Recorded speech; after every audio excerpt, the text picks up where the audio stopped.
কেটে কি করলেন, নিয়ে চলে গেলেন উবাইদুল্লাহ ইবনে জিয়াদের কাছে। কার কাছে? উবাইদুল্লাহ ইবনে জিয়াদ। দেখে তাকে বলছে, এখানে কি নিয়ে এসেছো? তো কাপড় উঠায় তো দেখছেন দুটা বাচ্চার মাথা। উবাইদুল্লাহ ইবনে জিয়াদ বলেছিলেন, ও হারিস, এ বাচ্চা কিসের বাচ্চা? এ মাথা দুটা কার মাথা একবার বলো। বলেছিলেন, আকা, এই বাচ্চা, এই মাথা হলো মুসলিমের দুটি বেটা, মুসলিমের দুটি বেটা মুহাম্মদ আর ইব্রাহিমের মাথা। বেরাদার উবাইদুল্লাহ ইবনে জিয়াদ যখন দেখলেন মুহাম্মদ আর ইব্রাহিমের আপনার মাথা, মাথায় হাত দিয়ে চিন্তা করতে লাগলো, কি কাজ করেছো তুমি? এত বড় ভুল। তোমাকে তো মাথা কাটার হুকুম দেওয়া হয়নি, বাচ্চার হুকুম দেওয়া হয়েছিল। স্বামীর নামে 100 টাকা আমার মা দিল, আল্লাহ তার স্বামী মাওলা, আল্লাহ তার স্বামীর কবরখানাকে জান্নাতের বাগান বানিয়ে দিও। স্বামী যদি হায়াতে আছে, মাওলা লম্বা সময় দুনিয়াতে বাঁচার তৌফিক দিও। সুবহানাল্লাহ। এ বেরাদার, তিনি বলছে, তোমাকে তো বাচ্চা কাটার হুকুম দেওয়া হয়নি, মাথা, তুমি মাথা কেন কেটে নিয়ে এসেছো একবার বলো। দোস্ত বন্ধুগণ ভাই, আপনার ইয়াজিদ, আপনি এটা ভাববেন না যে উবাইদুল্লাহ ইবনে জিয়াদ আপনার বেরাদার এটা ভেবেছিলেন যে বাচ্চা কেন কেটেছিল। বেরাদার, এই বাচ্চার ফিকির সে করেনি, সে নিজের ফিকিরের জন্য তাকে ধমকিয়েছিলেন, তাকে আপনার কতল করেছিলেন। আপনার কেন জানেন? আজ আমার কাছে আপনার ইয়াজিদ বলেছে বাচ্চা দুটাকে আমার কাছে ধরে নিয়ে আসবে, কিন্তু বাচ্চা দুটার তো মাথা কাটা হয়েছে। আর ইয়াজিদ যদি আমাকে বলে বাচ্চা দুটা নিয়ে আসো, তখন আমার কি হবে? এই জন্য তাকে বলেছিলেন, জল্লাদকে বলেছিলেন, জল্লাদ রে, এ আপনার বাচ্চাকে আপনার না এনে বাচ্চার মাথা কেটে নিয়ে এসেছে, যা এক কাজ কর, একে আপনার এমন একটা খোলা আমলা ময়দানে, যেই জায়গাতে আপনার বাচ্চা কতল করা হয়েছিল, যেই জায়গার মধ্যে বাচ্চা দুটাকে শহীদ করা হয়েছে, মুহাম্মদ ইব্রাহিমের মাথা কাটা হয়েছে, সেই জায়গায় নিয়ে যাও, নেওয়ার পর আপনার মাথা পর্যন্ত কেটে দাও। বেরাদার, দেওয়ার পরে আপনার দূর থেকে আপনার পাথর নিক্ষেপ করে তাকে শেষ করে দাও, এবং কি তার কাছে কুকুর ছেড়ে দাও, কুকুর, কুকুর আপনার এসে তার মাথা ছিড়িয়ে ছিড়িয়ে খেবে। বেরাদার বন্ধুগণ ভাই, আরো রাওয়ায়াতের মধ্যে এসেছিল, বেরাদার যে তার মাথাটাকে, তার বডিটাকে আবার আপনার যখন আপনার জমিনে দাফন করতে চায়, তো জমিনও নিতে চায় না, ফরাত নদীর মধ্যে ফেঁকে দেওয়া হয়েছিল। ফরাত নদী যেন তার বডিটাকে উঠিয়ে আপনার আছাড় মেরে দিল। এত বড় পাপী ছিলেন, এত বড় গুনাহগার ছিলেন, এত বড় জালিম ছিল। দোস্ত বন্ধুগণ ভাই, তার সাজা দুনিয়াতেই সে ভোগ করে নিল, আবার আখেরাতে তো তার হবেই, কবরে যাওয়ার পরে তো তার হবেই। বারাদার বন্ধুগণ ভাই, মুআজ্জাজ সামাইন কেরাম, হে বারাদার, শুধু জীবনী শুনলে হবে না, আপনাকে আমাকেও আমলটা বেশি করতে হবে, হেদায়েতের পথের পথিক হয়ে যেতে হবে। বারাদার, নামাজে 5 ওয়াক্ত আদা করতে হবে। হুসাইন শিক্ষা দিয়েছে বারাদার, যে হুসাইন কারবালার ময়দানে শহীদ হয়ে গেছেন, 72 জানে সারকে নিয়ে কারবালাতে এক এক করে শহীদ সবাই হয়। মুসলমান ঘটনা বললে অনেক লম্বা সময়ের দরকার আছে মুসলমান ভাই। আসুন বেরাদার, এ বেরাদার, হুসাইনের মুহাব্বতে ওয়াহাব বিন আব্দুল্লাহ কালবিও শহীদ হয়ে গেছিলেন। জোরে বলো, কে? ওয়াহাব বিন আব্দুল্লাহ, ওয়াহাব বিন আব্দুল্লাহ কালবি। কিতাবের মধ্যে এসেছে বেরাদার তার শুধু 15 দিন বিয়ে হওয়ার হয়েছিল। কয়দিন?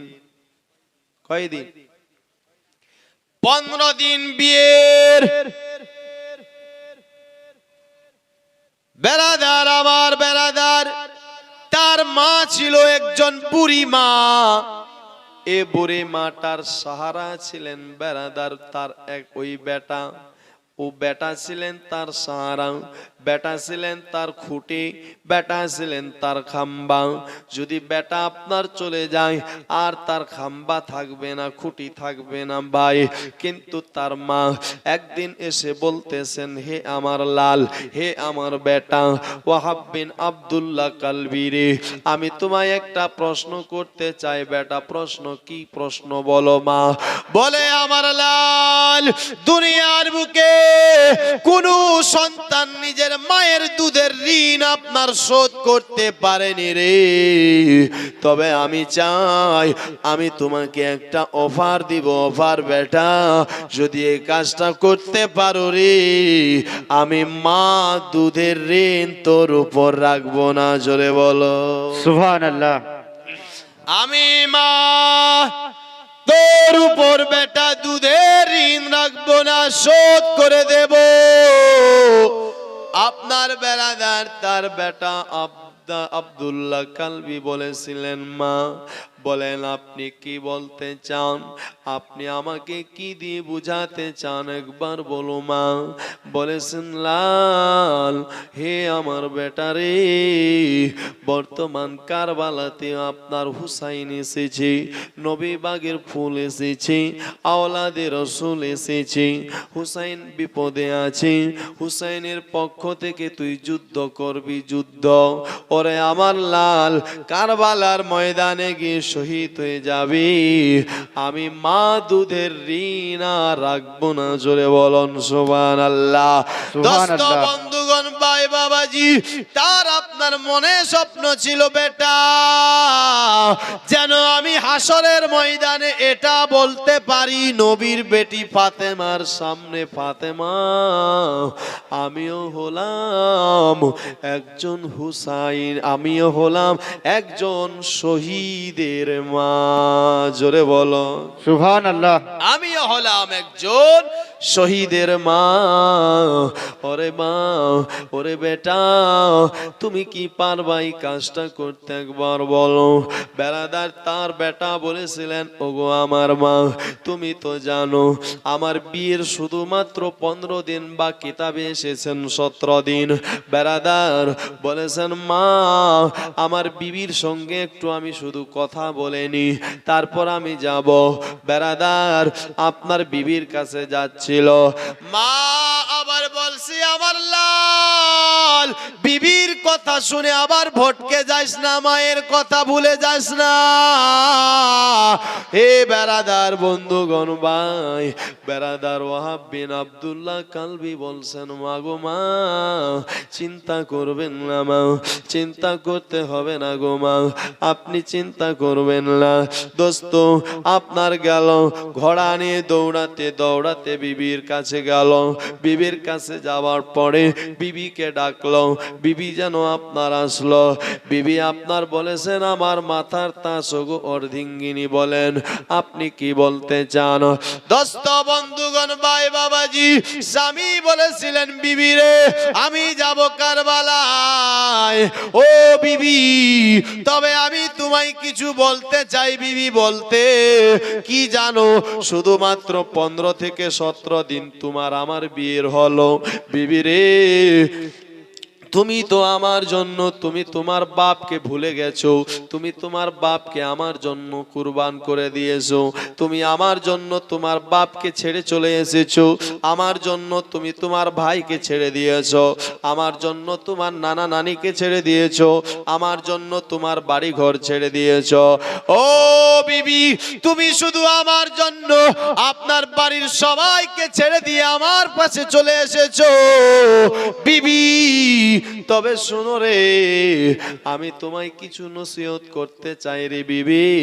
যেমন তুমি আমার জন্য আপনার সব কিছু ভুলে চলে এসেছো, আবার তোমাকে আমি ইজাজত দিলাম, তোমার যদি মন চাই বিয়ে করার তো বিয়ে করে নেবা, তোমার যদি মন চাই বিয়ে করব তো করবা, আর না করলে না করবা, সেটা তোমার মর্জি তোমার বিবি রে, আমি তোমায় ইজাজত দিয়ে দিলাম। তবে তবে বিবি, 15-17 দিন তোমার সঙ্গে আমি সংসার করেছি, যদি আমার দ্বারা কোনো ভুল হয়ে থাকে মাফ করে দিস বিবি।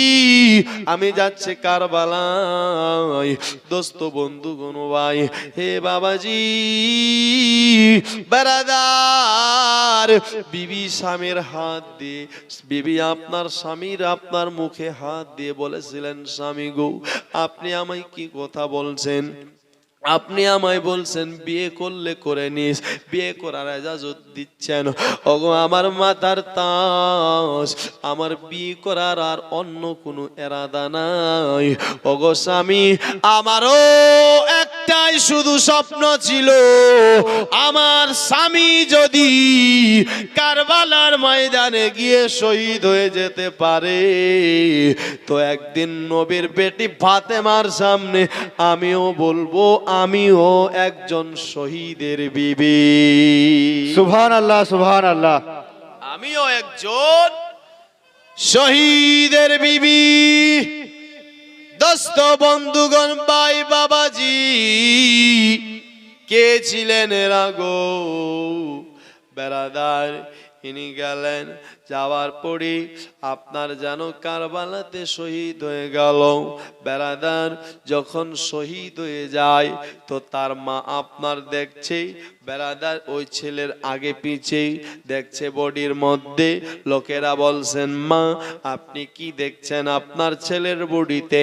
বলছে, আমি দেখলাম এটাই যে আমার বেটার আপনার যে আপনার তালোয়ার গুলো লেগেছে, জালিমেরা যে আপনার তালোয়ার চালিয়েছিল, তীর মেরেছিল, এই তীর সামনে লেগেছে না পিছনে লেগেছে এটা দেখছিলাম।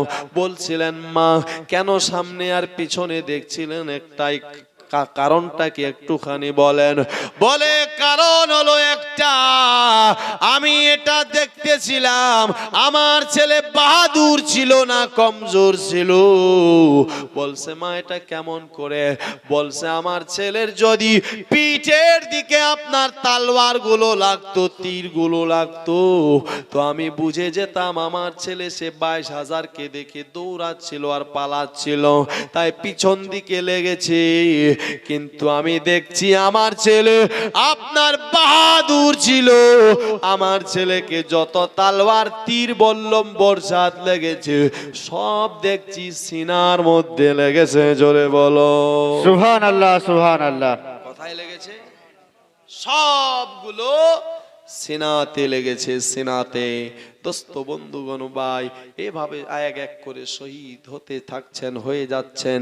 72 জানে স্যার শেষে দুটি বাচ্চা আওন আর মুহাম্মদকে নিয়ে আসলেন। কাকে নিয়ে আসলেন?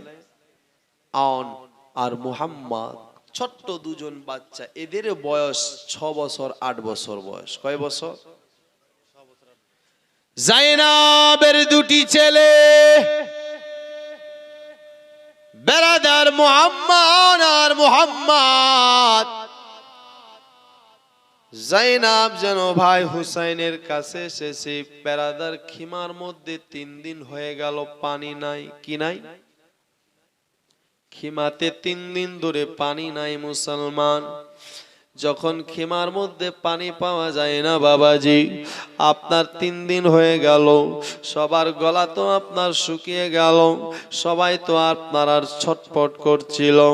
বেরাদার এমনি সময় যায় না বেল আসার পর ভাইকে বলেছিলেন, ভাই ও হুসাইন রে, আমার নানা মুস্তাফা বলেছে যখন বিপদ আসবে তখন দান করতে হবে, যখন বিপদ আসবে তখন খয়রাত করতে হবে, যখন বিপদ আসবে তখন আপনার কি করতে হবে? সাদকা করতে হবে।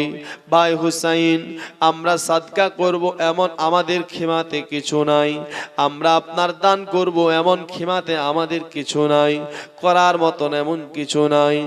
ও ভাই হুসাইন, আমার কাছে এমন আপনার দুটি জিনিস আছে, আমি যে দুটি জিনিসকে সাদকা করে দিতে চাই। কি এমন রে বোন, একবার বল। বলেছেন ভাই, আমার দুই আনার মুহাম্মদকে কারবালায় শহীদ করিয়ে দিতে চাই। জোরে বলুন সুবহানাল্লাহ। হে বাবাজি, আপনার কথাটা শুনতে নাই, ইমাম হোসেনের চোখ দিয়ে যেন টপ টপ করে পানি পড়ে যায়। ইমাম হোসেন বলেছিলেন, বোন এটা কি কথা বলছিস রে বোন? না না না, আমি এটা সহ্য করতে পারি না। তুই আপনার তোর বেটা দুটাকে শহীদ করিয়ে দিবি, আমি এটা সহ্য করতে পারি না। এ বল, এরা তো মেহমান রূপে আমাদের কাছে এসেছিল, মামুর কাছে যাব, ভালো মন্দ কিছু খেতে পাবো। বোন, আমরা তো এদেরকে পানি পর্যন্ত দিতে পারি না। বোন রে, না বোন, এমন কথা বলিস না, আমি হুসাইন এটা কোনো মতে এজাজত দিতে পারবো না। দোস্ত বন্ধুগণ ভাই, আপনার বোন বারবার আপনার আরজি জানাই।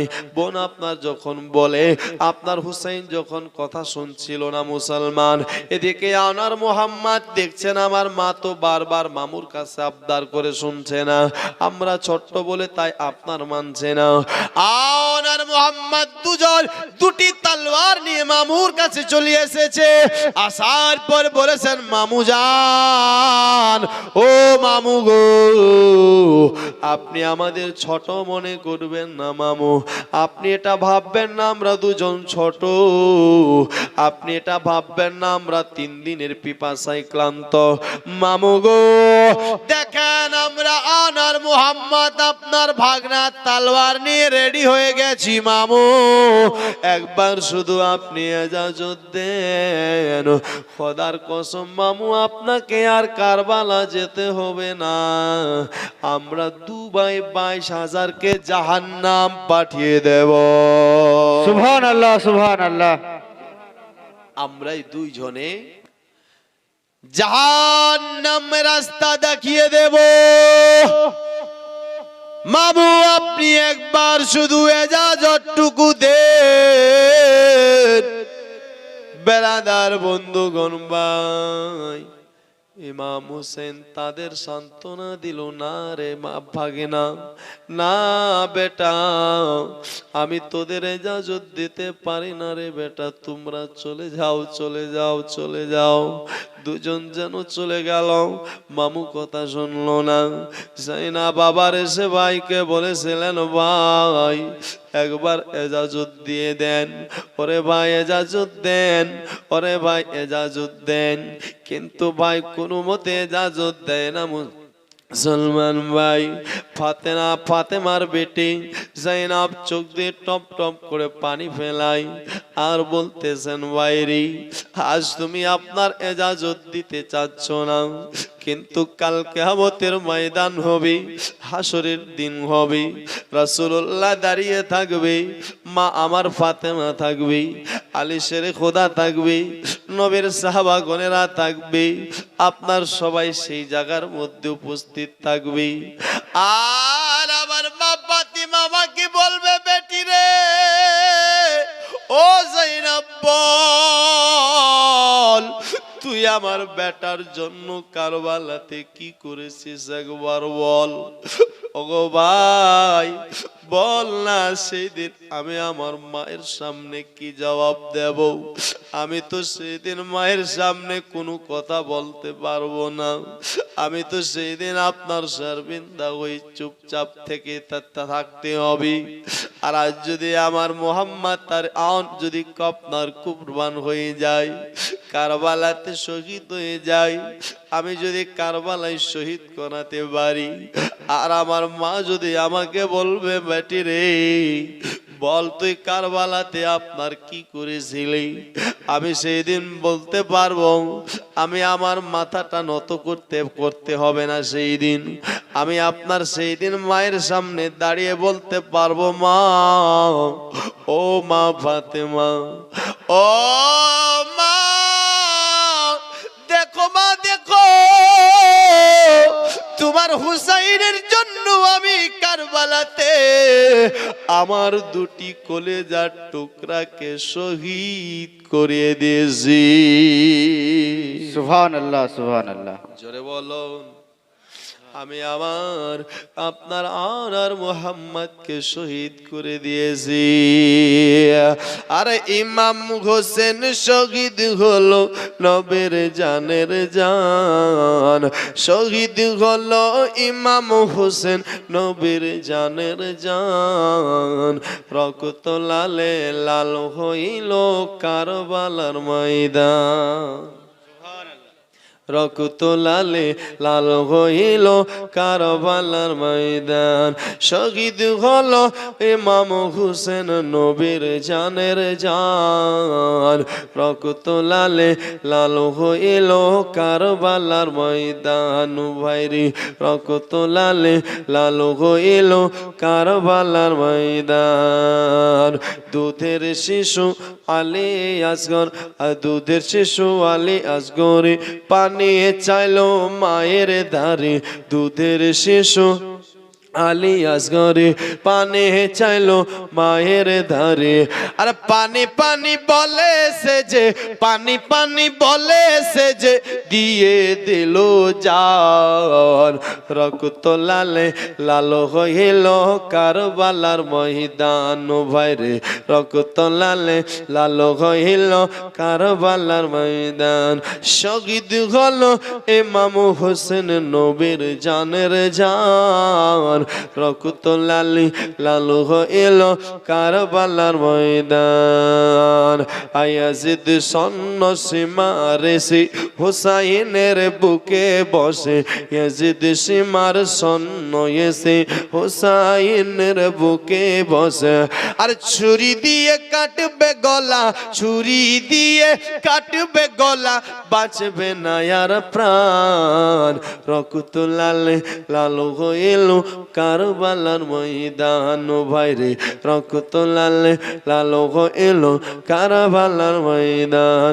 আর শত তীরের আঘাত খাইয়া কান্দে হুসাইন নানা বলিয়া, শত তীরের আঘাত খাইয়া কান্দে হুসাইন নানা বলিয়া। মাগো তুমি কোথায় আছো, মাগো তুমি কোথায় আছো, বাঁচবে না আর প্রাণ। রক্ত লালে লাল হইল কারবালার ময়দান। ভাইরি রক্ত লালে লাল হইল কারবালার ময়দান। জোরে বলো সুবহানাল্লাহ। মা যায়নাব বলেছিলেন, ও আমার ভাই, যদি আজ তুমি এজাজত দাও রে, তাহলে আমি সেদিন বলতে পারবো মায়ের সামনে, মাকে, মাগো মা, আমি আপনার হুসাইনের জন্য আমার বেটা মোহাম্মদ আর ইব্রাহিমকে শহীদ করে দিয়েছিলাম। জোরে বলো। তারপরেও বেরাদার হুসাইন এজাজত দেয় না, শেষ পর্যন্ত যায় না। আপনার মায়ের চাদরের ওয়াস্তা দিয়েছিলেন আর বলেছিলেন, ভাই আপনাকে আপনার এজাজত দিতে হবে, আপনি এজাজত দেন। আমি জানি আপনি মা ফাতেমার দুধ পান করেছেন, আমিও মায়ের দুধ পান করেছি। আপনি যেমনি হোক ভাই, আপনি আপনার আমার দু আউন মুহাম্মদকে এজাজতটুকু দেন। বেরাদার সংক্ষেপে যাই হোক, শেষে আপনার এজাজতটুকু দেওয়া হলো। এজাজতটা দিতে নাই, এজাজত দিতে নাই। বেরাদার আপনার জাইনাব দৌড়াতে দৌড়াতে বাচ্চা মোহাম্মদ আওনার মোহাম্মদের কাছে গেল। যাওয়ার পর দুজনকে খিমার মধ্যে নিয়ে গেল। আপনার মাথাতে তেল লাগিয়ে দিল, কাঙ্কি করে দিল। আপনার শরীরের মধ্যে আতর আপনার লাগিয়ে দিল, খুশবু লাগালো।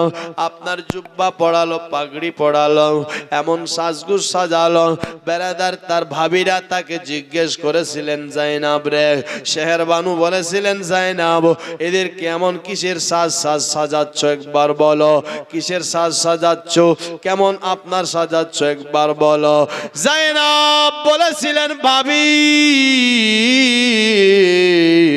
আমি আমার মুহাম্মদ আর আনকে জান্নাতের দুলহা সাজাচ্ছি। সুবহানাল্লাহ সুবহানাল্লাহ। বেরাদার বন্ধুগণ ভাই বলেছিলেন, আমি আমার মন আর মুহাম্মদকে জান্নাতের দুলহা সাজাচ্ছি, দুলহা। বেরাদার কথাটা শুনে বেরাদার আবার তাদেরকে রেডি করলো, করার পর দুজনকে রওনা করে দিল। আর বলছিলেন, বেটা যা, বেটা যা, এখন যা, তোমরা আপনার ওখানে চলে যাও, 22,000 লস্করের সামনে যাবি।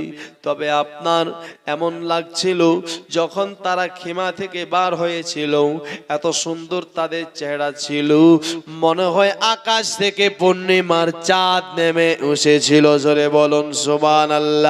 দোস্ত বন্ধুগণ ভাই, আপনার এই বাচ্চা দুটা যায়, আবার যেন আপনার জাইনাব বেরাদার বাচ্চা দুটাকে ডাকছে আর বলছে, ও আন এ মুহাম্মদ একবার আমার দিকে তাকা বেটা।